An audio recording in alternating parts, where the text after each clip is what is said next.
And I want to focus our attention in Mark's Gospel, chapter number 1, beginning the reading at verse number 40 through 45, for the time we have together. Mark 1, verses 40 through 45. When you found it, say, Amen.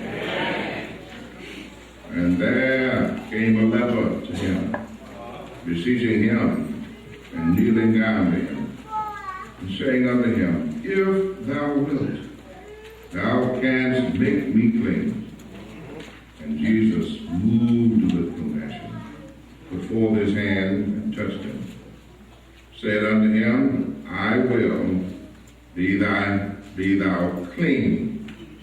And as soon as he had spoken, immediately the leprosy departed from him, and he was cleansed.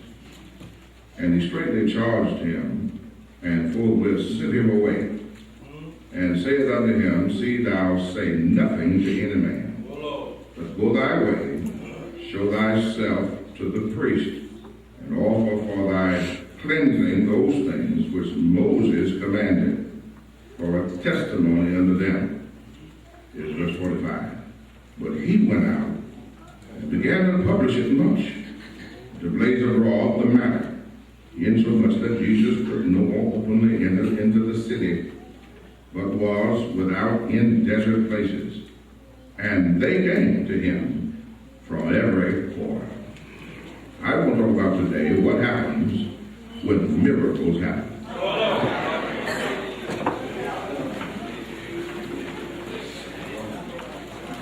What happens when miracles happen? What happens when miracles happen? I want to point you to a tremendous miracle today. I point to this miracle because there are some people who saw the miracle today without acknowledging a real miracle.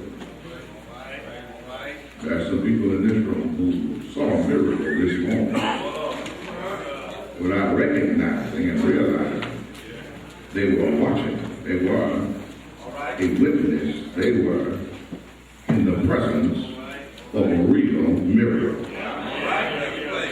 But when you saw yourself in the mirror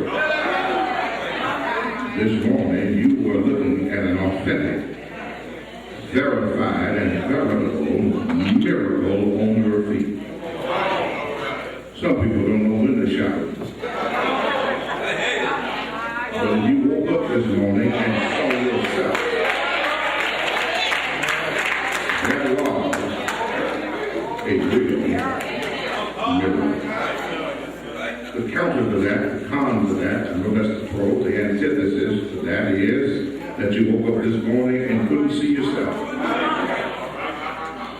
I get really excited when I see Fraser Mitchell or Eric Wilson. I get really excited when I see those fellows. Because the miracle is, and why I get excited, is I can see them. There's going to come a time when they might be able to see me, but I won't be able to see them. So we have a legitimate reason, a rationale, and a reason to rejoice this day. Because we all have witnessed a real miracle. That's like, today. A real miracle within our lives. This story today, between verses 40 and 45, early in Mark's Gospel, lists one of many miracles.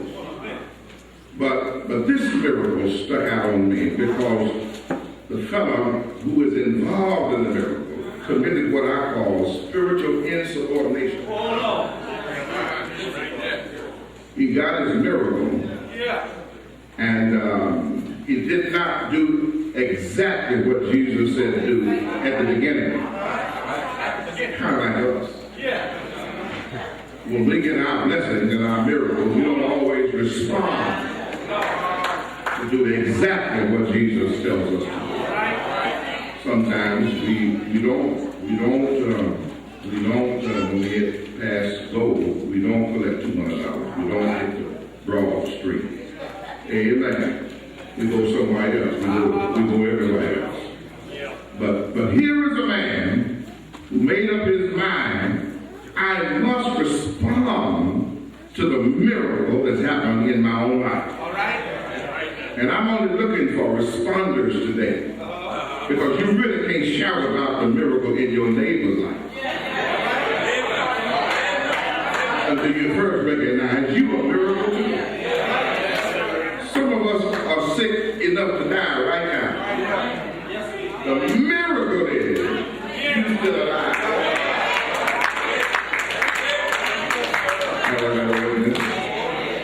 And so Mark was the story of Christ cleansing this one leper.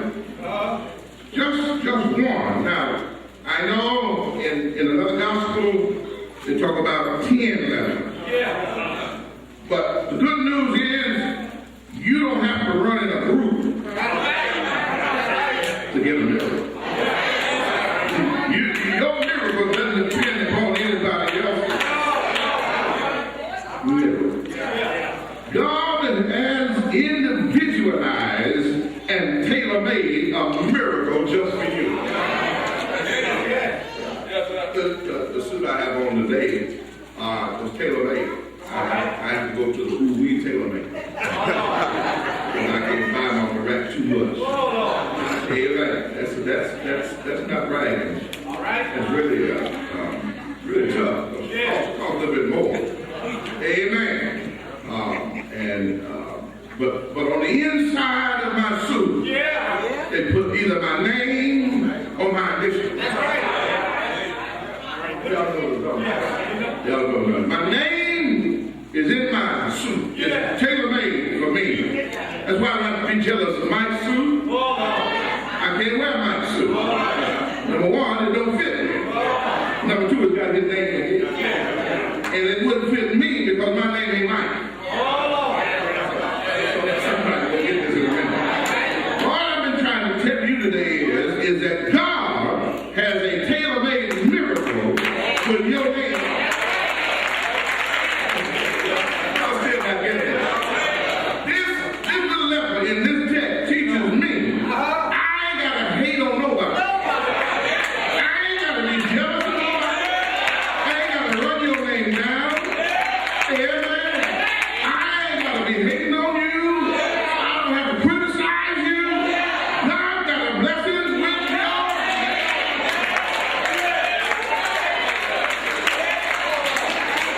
That's what this leper teaches now. Now, three things he teaches me right after text. It teaches me number one, how to come to Christ. See, a whole lot of folks miss their blessing because they don't know how to approach Christ. Amen. You just don't demand anything. That ain't how we do it. Some people want stuff from the Lord, but Lord, you better do this. That ain't the way you come to God. Because God don't have to do anything. He's good enough already. If he never does anything else, he's already done enough. I was praying with Pastor last year, earlier in the week, and the Lord spoke to me. He said, preacher,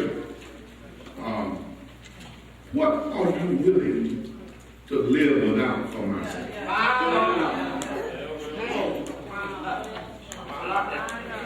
I guess he said his name. What are you willing to live with for my sake? I know it's going to be us. You know what? That's a convicting word.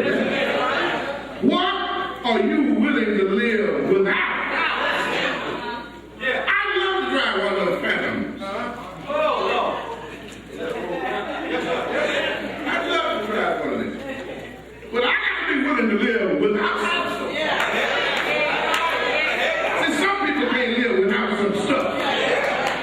But the crux of the matter is, as Christians, you got to be willing to live without some stuff. And quit begging God for the stuff that you can live without.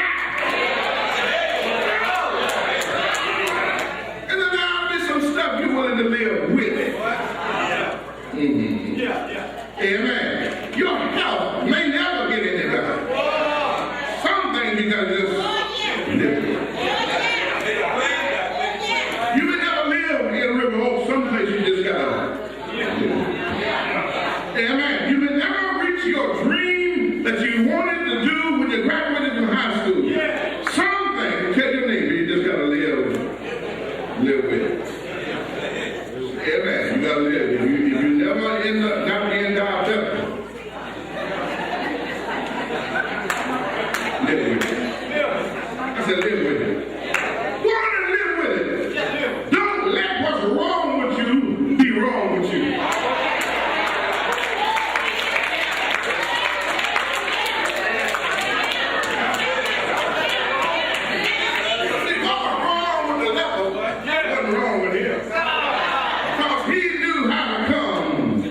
To Jesus. When you let stuff that's wrong with you make you move to Jesus, what's wrong with you becomes what's right with you.